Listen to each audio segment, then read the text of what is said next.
l'égide des Nations Unies et de son agence qui est l'Organisation mondiale de la santé, avec l'ensemble des acteurs de la santé mondiale, les organisations régionales, la société civile, décide d'agir concrètement et d'unir ses forces dans un partenariat inédit pour plus d'efficacité.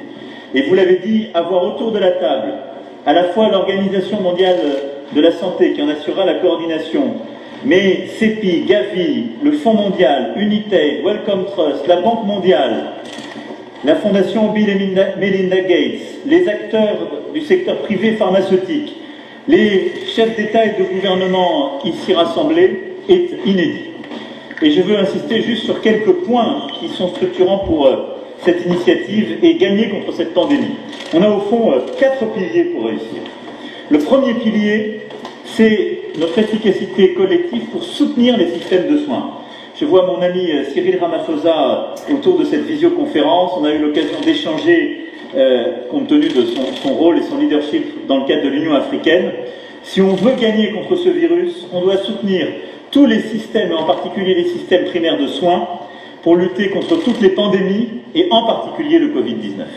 Et tout ce qu'on fera contre le Covid-19 ne pourra être efficace si on n'a pas cet appui, ce soutien. C'est le rôle de l'OMS, de beaucoup aussi des fonds sectoriels que j'ai cités, parce que l'inégalité entre nos pays se construit dès ce moment-là, dans l'inégalité entre nos systèmes de soins. Et donc je pense que cette initiative, en ce qu'elle permettra d'aider les pays les plus vulnérables pour justement renforcer leur système de soins, permettre d'aller soigner y compris les communautés les plus vulnérables, parfois avec les personnels humanitaires, mais aussi de renforcer le système hospitalier et le système de soins, est indispensable.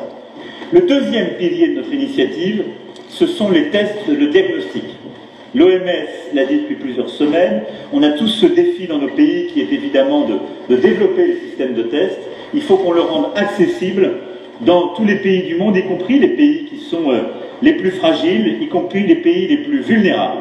Et donc, sur ce sujet-là, c'est un défi aussi que cette initiative va permettre de porter. Et il y a un grand savoir-faire de plusieurs fonds verticaux qui sont mobilisés avec nous dans leur accès justement à la société civile, à plusieurs communautés, aux communautés les plus vulnérables, qui est indispensable.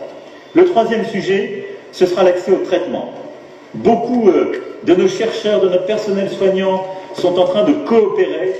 Nous le faisons en Europe, mais c'est vrai partout dans le monde, pour avoir des traitements cliniques, des essais multiples que nous sommes en train d'essayer de développer pour lutter contre l'action du virus, pour lutter contre les réactions inflammatoires, pour permettre de mieux résister au moment où les situations arrivent aux urgences. Il faut que ces traitements, nous puissions investir pour les accélérer, les développer, mais aussi en permettre l'accès le plus large partout dans le monde. Et ça, c'est un élément essentiel que cette initiative permettra justement de rendre possible. Et puis, le quatrième axe, c'est évidemment celui des vaccins. Il suscite beaucoup d'attentes. Et je pense que ce que nous sommes en train de faire, c'est aussi de permettre d'écraser à la fois le temps et l'espace. C'est-à-dire qu'en décidant d'investir, et il y a toute l'expertise du CEPI, des grandes pharma derrière ce sujet, mais en investissant sur plusieurs solutions, plusieurs familles, d'écraser l'échelle de temps en disant on commence à aller beaucoup plus vite parce qu'on met plus d'argent, parce qu'on investit sur différentes familles, on commence à manufacturer plus vite pour avoir un accès aux solutions qui marcheront plus rapidement, mais aussi on écrase l'espace parce qu'il est inexplicable et inexcusable face à un tel vaccin de dire c'est dans le pays où ce sera inventé, c'est dans le pays où la pharma aura investi que ce vaccin pourra être accessible. Il faut qu'au moment où on arrive à gagner ce combat, le plus rapidement possible, partout, le vaccin soit accessible à toutes les populations.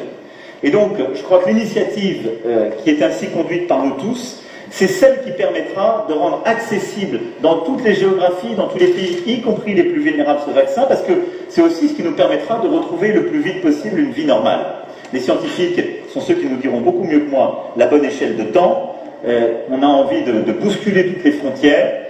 On sait que c'est très dur de le faire avant 12-18 mois, on m'avait dit au début. Certains m'ont dit maintenant, peut-être d'ici la fin de l'année, on y arrivera. Je veux croire aux solutions les plus volontaristes. Plus on se mobilisera, plus on sera unis, plus on arrivera à mettre tout l'argent public et privé mobilisable, mieux on y arrivera.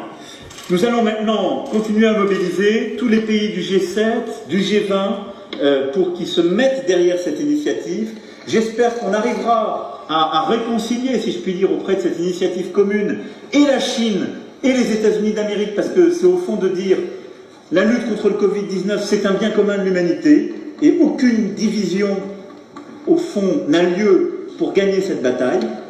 Et ce que je voudrais enfin retenir, c'est deux choses. On a un rendez-vous le 4 mai prochain autour de l'Union européenne autour maintenant de ce plan d'action très clair où tout le monde est uni, lever l'argent.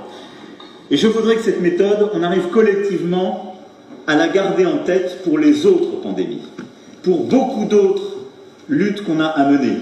Ce qu'on est en train de faire maintenant, il faut le réussir, montrer au monde que c'est possible quand on se met tous ensemble et qu'on unit nos forces.